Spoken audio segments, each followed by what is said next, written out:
Graça e paz, tudo bem com você? Eu sou Valmir, pastor na comunidade Plena Adoração, atuando neste momento como pastor do Ministério de Homens e juntamente com minha esposa do Ministério de Intercessão. E no Ministério de Homens agora nós estamos com um projeto chamado Renovados para Frutificar e agora com uma vertente que chama-se Raízes Mais Profundas. E você que está se ligando agora no nosso canal aí, dá um like aí, se inscreve, toca lá o sininho, né, para a gente ter mais pessoas aí com a gente e para o nosso canal dar um up, tá bom? E nós fechamos aí um desafio com os homens de falar de alguns homens do Novo Testamento. E tocou para mim falar sobre Marcos. Quem era Marcos?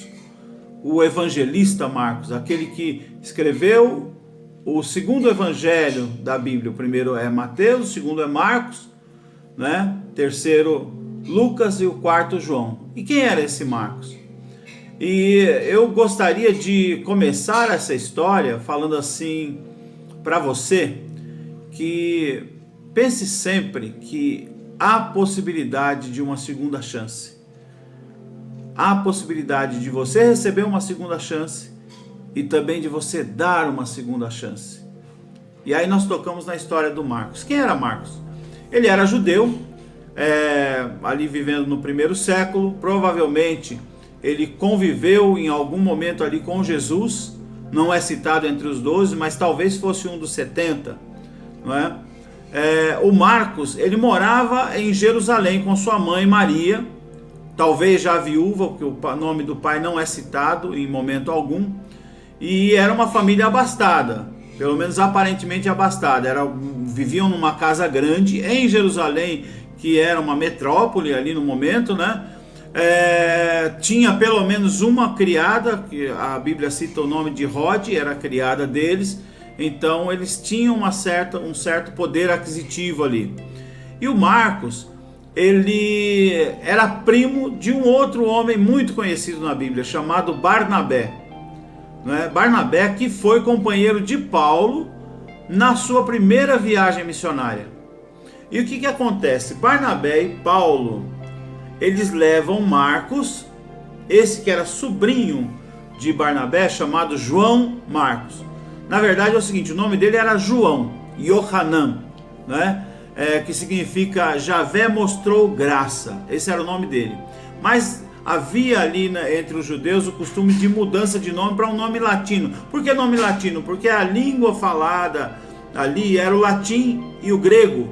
E ele então assumiu o nome de Marcos, né? O nome de Marcos, que significa aquele que quebra a pedra, ou o grande martelo, né? Esse era o nome Marcos. E aí a partir daí todos começaram a chamá-lo ou de João Marcos ou de Marcos só. E esse João Marcos, ele vai na viagem com Paulo e Barnabé até Antioquia, muito bem. Dali eles seguem para um outro lugar chamado Perge, que era um lugar perigoso de navegação e tal, perigosa. E ele chega ali, eu não sei se por ficar com medo ou achar que aquele tipo de viagem não era para ele, ele retorna para Jerusalém, porque quando ele vai até Antioquia, ele vai como convidado. De Antioquia em diante, ele está como um servo dos dois missionários, Paulo e Barnabé. Então tudo que acontecia passava pela mão de Marcos. E quando chega em Perge, o Marcos resolve voltar para casa. Quando ele volta para casa, Barnabé, tudo bem, ainda aceitou, mas Paulo não aceitou esse recuo do Marcos, que estava com eles ali trabalhando na obra e tal, e Paulo não aceitou bem essa situação. Aí logo depois, Paulo e Barnabé voltam para a origem, né, para o ponto de origem, e lá Barnabé quer novamente levar o seu sobrinho ou primo com ele. E nisso Paulo falou: não, eu não vou levar comigo aquele que me abandonou no meio do caminho, de jeito nenhum. Não, mas Barnabé começa a instar com Paulo e tal. Não, mas poxa vida, ele merece uma segunda chance. Paulo falou: não, ele me abandonou ali, não vou dar uma segunda chance para ele de forma alguma. A discussão foi tão grande que Paulo e Barnabé, que eram companheiros de viagem, se separaram por causa do João Marcos. Aí Barnabé segue viagem missionária com João Marcos e Paulo agora dá uma oportunidade para um outro moço chamado Silas. Impressionante o seguinte, às vezes a falta de oportunidade de um abre a oportunidade para outro, outro que estava disposto. E o Silas foi um grande companheiro de Paulo. Depois a Bíblia cita em momentos tremendos ali, Paulo e Silas, por exemplo, na prisão, e eles começam a cantar e louvar a Deus, e os grilhões se abrem, e até o carcereiro se converte por causa deles, por causa de Paulo e Silas. Mas isso é uma outra história. João Marcos vai com Barnabé, Paulo segue por outro caminho, e o que acontece? Essa segunda chance do João Marcos ele aproveitou e aproveitou muito bem. Aproveitou tão bem que mais ou menos 12 anos depois, Paulo cita João Marcos. Paulo cita ele como uma pessoa que o ajuda muito. Chega um momento que Paulo fala assim, manda o Marcos estar comigo porque ele me é muito útil. E Marcos é citado ao lado de homens, em outros trechos da Bíblia, ele é citado ao lado de homens que são ícones, como Lucas, por exemplo, que foi companheiro de Paulo até o final, E esse João Marcos depois foi reconhecido por Paulo como alguém que realmente valia a pena, Então valeu a pena o Barnabé investir no Marcos? Valeu a pena. Valeu a pena, ele deu uma segunda chance, João Marcos aproveitou essa chance e isso foi bênção para todos ali naquela época. E mais do que isso, foi bênção para nós hoje. Por quê? Esse João Marcos, que havia abandonado Paulo naquele dia, havia abandonado Barnabé, que voltou para a casa da sua mãe, que era uma casa tranquila, ele saiu de toda aquela turbulência do que eram as missões ali, todos os riscos e perigos, e voltou para a casa da mãe, que era um lugar aconchegante, que era um lugar abastado e tal. Mas ele então, quando sai novamente, e sai com Barnabé, e pronto a aprender, pronto a servir, ele começa a aprender a realidade do Evangelho, a compreender a realidade do Cristo que eles pregavam. E foi tão forte isso que ele escreveu um dos Evangelhos. E Marcos, assim, é um Evangelho sem trocadilhos, marcante.